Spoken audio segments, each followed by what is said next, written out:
ذوالحج کا مہینہ ہمارے مبارک مہینوں میں سے ایک مہینہ ہے کہ اس میں اللہ تعالیٰ نے حج اور قربانی یہ دو بڑے عمل اس میں جمع فرمائے ہیں۔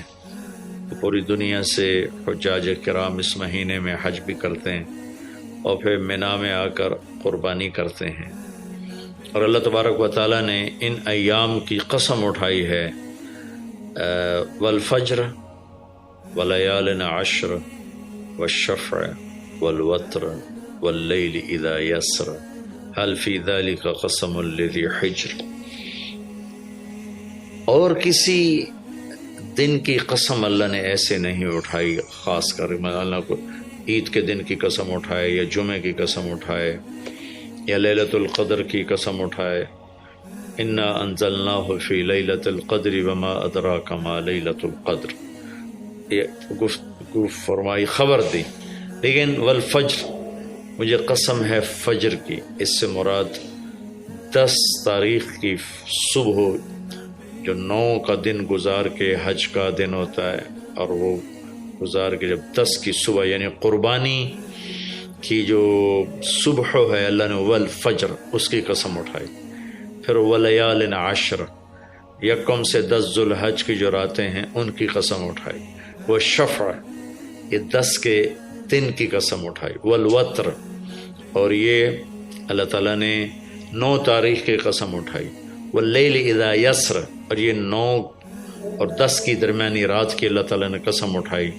یہ کسی بھی ٹائم کی، دن کی، مہینے کی، سال کی، اس طرح اللہ تعالیٰ نے خوبصورت انداز میں قسم نہیں اٹھائی جیسی اللہ تبارک و تعالیٰ نے یہ ان 10 دن راتیں، 9 کا دن، 10 کا دن، 10 کی رات، 10 کی صبح، اور اللہ کے نبی کا فرمان ہے کہ ان 10 دنوں میں اللہ تعالیٰ کو جتنی عبادت پسند ہے وہ اور کسی دن میں بھی پسند نہیں، اور اس میں کوئی شک نہیں، ان 10 دنوں میں سب سے بڑی عبادت وہ حج ہے، جس کو اللہ تعالیٰ نصیب فرمائے اور جس کے مقدر میں فرمائے۔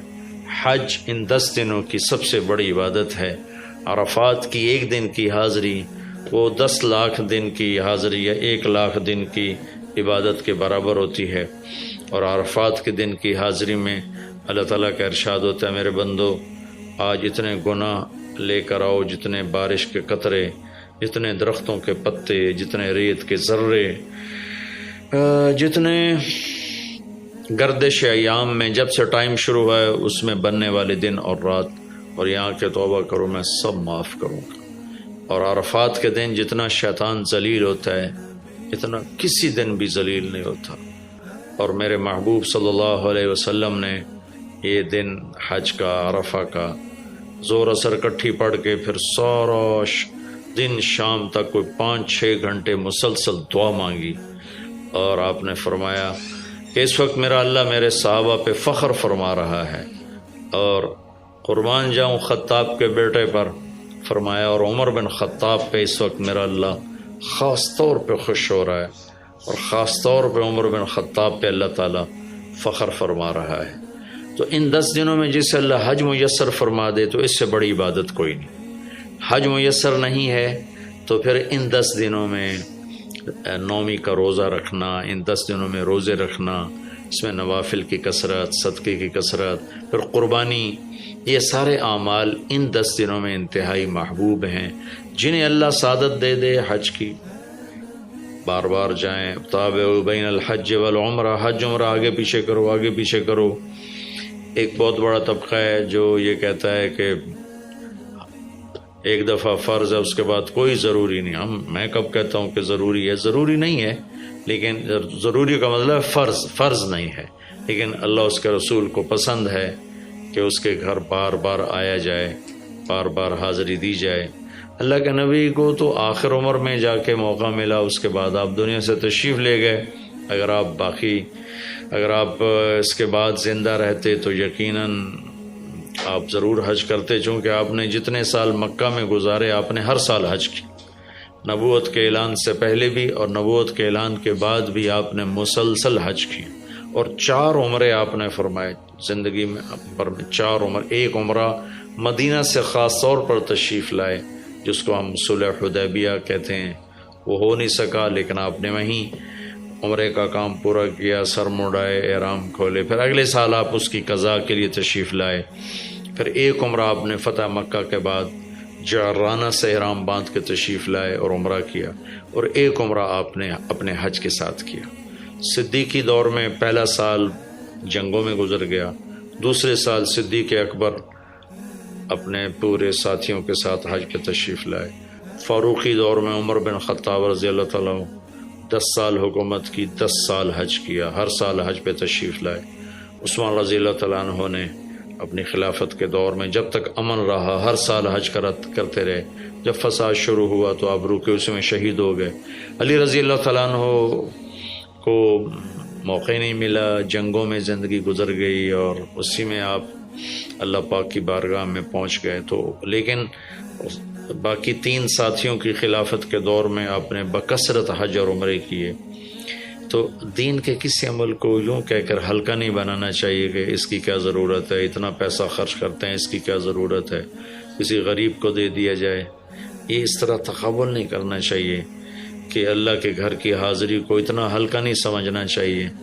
میرا اللہ بلائے تو بار بار جانا چاہیے، اور جس کو اللہ توفیق دے عمرے پہ جائے، حج پہ جائے. ہاں غریبوں پر بھی خرچ کرے، اپنے رشتہ داروں پر خرچ کرے، ضرورت مندوں پر خرچ کرے، لیکن اللہ کے فضل سے امید ہے جو اس طرح اللہ کے گھر جانے پر خرچ کرتے ہیں تو اپنے اللہ کے فضل سے غریبوں پر بھی خرچ کرتے ہیں. اس کو آپس میں یوں اس کا مقابلہ نہیں کرنا چاہیے، چیز اللہ کو پسند نہیں ہے. شہنشاہ کے، دنیا کے سب سے بڑے بادشاہ کے دربار میں حاضری کو ہم اتنا ہلکا نہ سمجھیں، بہت بڑی سعادت ہے. حضرت امام حسن کی سنا دیتا ہوں. امام حسن رضی اللہ تعالی عنہ نے 20 حج پیدل کیے، مدینہ سے پیدل تشریف لاتے تھے اور حج فرماتے تھے. 20 حج. یہ تو اہل بیت کیا جگر گوشہ رسول ہیں اور جگر اہل بیت ہیں. تو 20 حج فرمایا آپ نے، پیدل فرمائے، مدینہ سے تشریف لائے مکہ پیدل. ایسے امام حسین رضی اللہ تعالیٰ عنہ بھی کئی حج پیدل مجھے ان کا عدد یاد نہیں، امام حسن کا مجھے یاد ہے 20 حج پیدل کے. اور اللہ کے نیک بندوں نے برس ہا برس اللہ کی بارگاہ میں پیدل حاضریاں دی ہیں. تو ان 10 دنوں میں عبادت کا ذوق بڑھنا چاہیے، نوافل بڑھائے جائیں، ذکر بڑھائے جائے، تلاوت بڑھائی جائے. ہمت ہو تو روزے رکھے جائیں، خاص طور پہ 9 تاریخ کا روزہ پچھلے سال کے سارے گناہ معاف ہو جاتے ہیں، یہ ایک دن کا جو روزہ ہے. پھر اس کا دوسرا جو بڑا عمل ہے وہ قربانی ہے، اور یہ قربانی آدم علیہ السلام سے چلی آ رہی. وَاتْلُ عَلَيْهِمْ نَبَأَ ابْنَيْ آدَمَ بِالْحَقِّ إِذْ قَرَّبَا قُرْبَانًا فَتُقُبِّلَ مِنْ أَحَدِهِمَا وَلَمْ يُتَقَبَّلْ مِنَ الْآخَرِ. اس قربانی کی بنیاد تو آدم علیہ السلام سے پڑی ہے، لیکن ہمیں جو حکم ملا وہ سنت ابیکم ابراہیم، وہ ابراہیم علیہ السلام کی سنت ہے قربانی. ایک بہت خوبصورت قصہ ہے اور بہت عجیب و غریب قصہ ہے کہ اللہ پر سب کچھ لگا دینا. ایک شخص کو اولاد کے لیے دعا مانگتے مانگتے مانگتے کچھ 60 برس گزر گئے، 65 برس گزر گئے. رب ہب لی من الصالحین، یا اللہ مجھے نیک اولاد دے دے، نیک اولاد دے دے. نیک اولاد میری 84 سال کی عمر میں، اللہ نے 84 سال کی عمر میں بیٹا دیا. بڑھاپے کی اولاد تو دل پکڑ لیتے، اور ابھی چند دن نہیں گزرے تھے کہ اللہ نے کہا جاؤ اسے چھوڑ کے آؤ. یہ کہاں چھوڑ کے آؤں؟ جبریل آئے گا تمہیں راستہ بتائے گا. تو جبریل انسانی شکل میں آئے، وہ براق کی طرح نہیں یہ سفر ہوا کہ ایک دم میں پہنچا دیا، بلکہ جبریل انسانی شکل میں آئے، اونٹنی پر سوار ہو کر. ابراہیم علیہ السلام دوسری اونٹنی پر، بچہ اور بیگم، اور ان کو فلسطین سے چلایا. اور چلاتے چلاتے چلاتے چلاتے جب مکے کے کالے پہاڑ آ گئے جہاں کچھ بھی نہیں ہے، نہ پانی نہ سایہ، کہ یہاں چھوڑ دو. بیت اللہ ٹیلا تھا اس وقت، یہاں چھوڑ دو. تو ابراہیم علیہ السلام جو آگ میں ڈلتے ہوئے نہیں گھبرائے، یہ بات سنی تو گھبرا کر کہنے لگے یہاں کیسے چھوڑ دوں، یہاں تو کچھ بھی نہیں ہے۔ تو جبریل نے کہا جی آپ کے اللہ کی منشا ہے کہ اس بچے کو یہیں چھوڑ دیا جائے، تو نے وہیں چھوڑا اور واپس چل دیا۔ اور حضرت ہاجرہ حیران پریشان ہو گئی، کہاں چھوڑ کے جا رہے ہو، کیوں چھوڑ کے جا رہے ہو، جواب نہیں دے رہے۔ 3 میل ان کے ساتھ چلتے نہیں، وہ جواب ہی نہیں دے رہے۔ 3 میل کے بعد ان کو یاد آئی یہ تو اللہ کے نبی ہیں۔ اللہ امرک، ابراہیم کا یہ اللہ کا حکم ہے؟ کہاں اللہ کا حکم ہے؟ اذن لن یضیعنا اللہ، جاؤ پھر اللہ مجھے ضائع نہیں کرے گا۔ اس طرح بنیاد رکھی، بچے کو ایسے جنگل میں چھوڑا۔ جب وہ بڑے ہو گئے تب حکم آیا جاؤ ذبح کرو۔ تو اب آپ کی عمر ہو چکی ہے کوئی 92 سال یا 94 سال، 90+ ہے، 100%۔ فلسطین سے چلے مکہ جا رہے ہیں، کیا کرنے جا رہے ہیں؟ بچہ ذبح کرنے جا رہے ہیں، کوئی مرغی اور بکرا ذبح کرنے نہیں جا رہے ہیں۔ پھر ان کو تیار کرا کے مینا کی وادی میں لا کر کہنے لگے بیٹا اللہ کا حکم ہے تمہیں ذبح کر دو۔ تو بیٹے نے کہا یا ابت افعل، تو آپ کر دیں جو کرنا ہے۔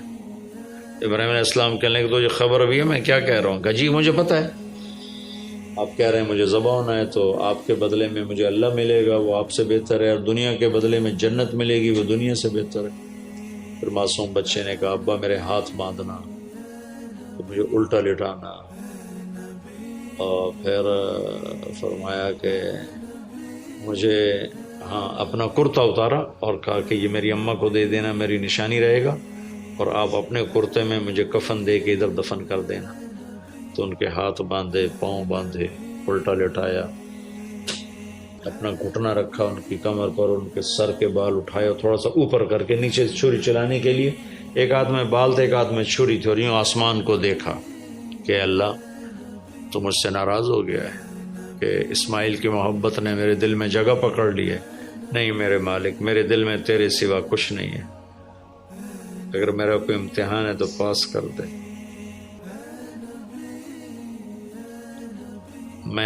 میرے دل میں تیرے سوا کچھ نہیں ہے، اور اگر تم مجھ سے ناراض ہے تو اپنی ناراضگی دور کر دو، چھری چلا دو۔ تو میرے مالک نے اسماعیل کو نکال کر چھترے کو ڈال دیا، چھترا، اور آنکھ کھلی تو آنکھوں پر پٹی تھی، کھولی تو آگے چھترا ذبح تھا۔ نبی پاک صلی اللہ تعالی علیہ وسلم قربانی کے موقع پر 2 چھترے، بکرا نہیں، بھیڑ نہیں، گائے نہیں، بھینس نہیں، 2 چھترے ذبح فرماتے تھے قربانی کے، ایک اپنی طرف سے ایک امت کی طرف سے۔ حج کے موقع پر آپ نے 63 اونٹ ذبح کیے، 63 اونٹ، جو ایک اونٹ میں 7 آدمی ہوتے ہیں، ایک اونٹ میں 7 آدمی ہوتے ہیں۔ تو کچھ 441 42 441 قربانیاں آپ نے کی اپنی طرف سے، اور مالداروں کو پیغام دیا کہ قربانی خوب کرو۔ لیکن ہمارے ملک میں ایک عجب چیز چل گئی ہے، بیل لے لیا، 20 لاکھ کا بیل لے لیا۔ یہ صرف فخر ہے، ریا ہے اور بناوٹ ہے، دکھاوا ہے۔ آپ 20 لاکھ کے بکرے خریدیں تاکہ غریبوں کو گوشت پہنچے۔ 20 لاکھ کا ایک بیل لے کے تو آپ نے کون سا سمجھداری کا، عقل مندی کا کام کیا؟ وہ کراچی مجھے لے گئے منڈی میں، تو 5-5 لاکھ کے بکرے کھڑے ہوئے، تو میں تو حیران پریشان ہو گیا، بکرے کی قیمت 5 لاکھ۔ تو وہ جو مالدار لوگ ہیں ان میں ایک مقابلہ بن گیا ہے اور ایک فخر بن گیا، جی میں 20 لاکھ دا ذبح کیتا، میں 10 لاکھ دا ذبح کیتا، ہم نے تو بھائی 50 لاکھ کا ذبح کر دیا۔ میں آپ سب بھائیوں کی منت کرتا ہوں، اللہ نے آپ کو رزق دیا ہے تو آپ بیوقوف نہ بنیں، آپ اس کو صحیح خرچ کریں۔ آپ 20 لاکھ کے جانور خریدیں، 20 لاکھ کے آپ بکرے لے لیں، 20 لاکھ کے آپ عام درجے کی گائے لے لیں، آپ بھیڑے لے لیں، آپ اونٹ لے لیں، بیل لے لیں، 20 لاکھ کے بیل لے لیں، تو کتنی بڑی قربانی ہوگی اور کتنے غریبوں تک وہ کھانا جائے گا۔ 20 لاکھ کا ایک بیل لے کر آپ نے کیا کمایا؟ کون سی نیکی کمائی آپ؟ تو میں آپ اگر کوئی میری بات پہنچ جاتی ہے کسی ایسے میرے بھائی تک جو ایسا شوقین ہے، یقیناً اس نے اللہ کے لیے بہت بڑا قدم اٹھایا کہ 20 لاکھ خرچ کر دیے، لیکن تھوڑی سی نادانی سے کام لیا ہے، بلکہ بہت بڑی نادانی سے کام لیا ہے کہ 20 لاکھ ضرب 4-5 من 10 من گوشت پہ لگا دیے، جبکہ اس میں سے 1000 من گوشت نکل سکتا تھا اگر وہ 20 لاکھ کے بکرے لے لیتے، 20 لاکھ کی بھیڑیں لے لیتے، چھترے لے لیتے، دمبے لے لیتے، 20 لاکھ کی گائے عام خرید لیتے، اور بچھڑے لے لیتے، تو کتنے غریبوں تک یہ گوشت چلا جاتا۔ تو یہ میرے ملک میں یا خاص طور پر شہروں میں، کراچی میں تو پاگل ہوئے پڑے ہیں لوگ۔ جو کراچی منڈی انہوں نے دکھائی تو میں حیران پریشان ہو گیا کہ یہ کیا حماقت ہے، نادانی ہے۔ اور پھر ان بیلوں کو وہ پستے کھلا رہا ہے، بادام کھلا رہا ہے، مکھن کھلا رہا ہے، دودھ پلا رہا ہے۔ وہ بیچارہ بیل بھی تھک موٹا ہو بیچارہ تھک کے کھڑا ہوتا ہے، میں نے جلدی فارغ کرو، ذبح کرو، اس کی جان پھنسی ہوتی ہے۔